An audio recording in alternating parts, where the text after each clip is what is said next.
you want to become an investor, you really have to put yourself out there in the throw of things and other people that are investing. So if you're an angel investor, you know, you should see what's available. Look online, get on LinkedIn. You can get on Angels List. There's angel events in every single city. I mean, there's a huge community out there. And generally when people find out that you're investing, they find you. For me, I think because I've done it for a long time and I've been involved with the tech community for so long, most of this stuff shows up in my box. I have not been proactive, but if you're a venture capitalist, you better be proactive so you can get a deal that no one else gets.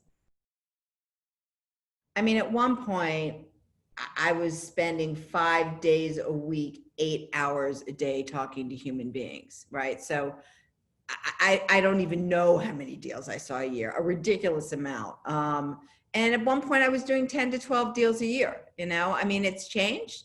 In the last couple of years, I really have pulled back because I think the pricing is ridiculous and a lot of replication is out there. And the areas that are really interesting, I think you really have to spend 24/7 in. And I'm not so sure that I want to, you know, I gave it my all for sure for 12 years. But now, you know, one a year is plenty for me if it's the right one and the right people, and it makes sense. I mean, you know, it's so early stage, but now I think if you don't really understand what people are doing and drink the Kool-Aid, they're not for you. I mean, it's pretty simple. Like if you won't really are not, if you're investing in cryptocurrencies and you have no idea what other kind of companies are out there, you are in the wrong business. So if you've spent like your whole life in advertising and you really understand fundamentally new softwares that could change the way advertising goes, that's where you should be spending your time.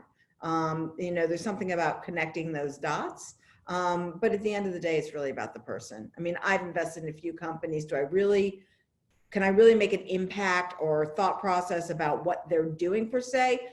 Yes, in a very out of the box way, but I know that this person is going to be successful and I can provide at least guidance and a voice of reason and sort of a hand holding person they can say, oh my God, I can't believe this happened. But at the end of the day, that early, it's all about the person. And the truth is that late, it's about the person too. It's always about the person. I mean, I spend a lot of time reading a bunch of nonsense for your head, which is I call cocktail fodder. So, you know, reality is that when they, certainly in the beginning stages of the shift of internet that was making an impact on all of our lives, I mean, I would see things and I'd think, oh my God, of course that should exist, right? And so I think that that's a lot of the criteria. Is this something 5 years from now is going to become something larger and part of everyday life? I want to get my money back. How's that? I mean, would I like 2 times my money back? Yeah. Would I like 10 times my money back? For sure. But the reality is if you have a thesis and you invest in, let's say, 20 companies, one of them is going to be the hit. You know what? The other 19 might die.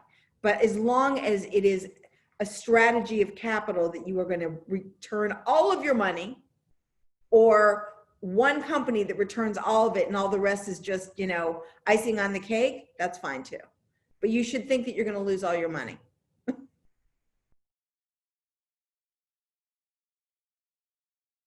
Every time I get a term sheet, I send it to my lawyer, right? And I've been working with him for 30 years, right? He knows what's important to me. The things that are important to me are basically that I have the right of a pro rata share so that I can participate at every capital round and keep the original percentage of what I owned of the company. That is very important for me. And I want to be able to see financials. And usually because I'm so connected to those founders and so helpful, I always have access to the financials. But those are really the things that are important to me. I don't want to see multiple notes. You know, I want it to be valued at the right percentage, but most of this stuff is off the shelf. And when people start getting super complicated about these, that's a red flag. Too involved. Most people aren't actually. I'd say that 90% of the people you take money from that are angels, they're done. Like all the questions were at the front. For me, because I am so part of the tech community and the echo chamber, is that I understand as your company grows what happens in the roles that come up from Series A to Series B to Series D to even going public. Like, I've seen it all. And so I think it's really important, for me at least, to have a monthly meeting with that founder, so that when we have a conversation, it might be things that are hard, but it also might be things that are, you know, how to create a flow chart, top of mind, managing my team, where we're spending the capital, so that when they do get money from institutional investors, it's not a shockwave. You know, they are like, oh, okay. So basically what Joanne and I have been doing for these last couple of years, it just a elevated level. And so I feel that I've helped a lot of people understand that, where it's going, instead of just, you know, playing it loosey-goosey until they get real money. Unfortunately, yes, I've taken many board seats. I would consider myself the original board member. And then I've had others, you know, where they go forward and they want me to stay on the board and be involved in the A, some involved in the B. You know what?